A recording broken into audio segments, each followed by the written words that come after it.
Exhibition వెళ్ళాం కానీ చూడకుండానే వచ్చేసాం, ఎందుకంటే క్రౌడ్ అంతా అలా ఉన్నారు కాబట్టి. సో ఇక్కడి వరకు వచ్చి మన బావర్చికి వెళ్ళకపోతే బావర్చి ఫీల్ అయిపోద్దని చెప్పేసి మేమైతే బావర్చికి వెళ్ళడం జరిగింది. మనకందరికీ తెలుసు బావర్చి ఎంత స్పెషల్. దీంట్లో ఉన్న చికెన్ బిర్యానీ ఉంటుంది, చాలా టేస్టీగా ఉంటుంది. మేమైతే ఆర్డర్ చేస్తాం చికెన్ బిర్యానీ. ఇక్కడ మినీ చికెన్ బిర్యానీ వచ్చేసి 130 రూపీస్కే మనకి వస్తుంది.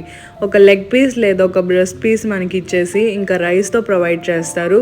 దాంతోపాటు butter non with paneer butter masala order చేస్తాము. బావర్చి అంటే చికెన్ నాన్ వెజ్కి పేరు అనమాట. సో ఎలాంటి వెజ్ ఐటమ్స్ కాకుండా చికెన్ ఐటమ్స్ ట్రై చేయండి, చాలా బాగుంటుంది. ఇక్కడ చికెన్ బిర్యానీ మేము ఎప్పుడు వెళ్ళినా కూడా ట్రై చేస్తూ ఉంటాము.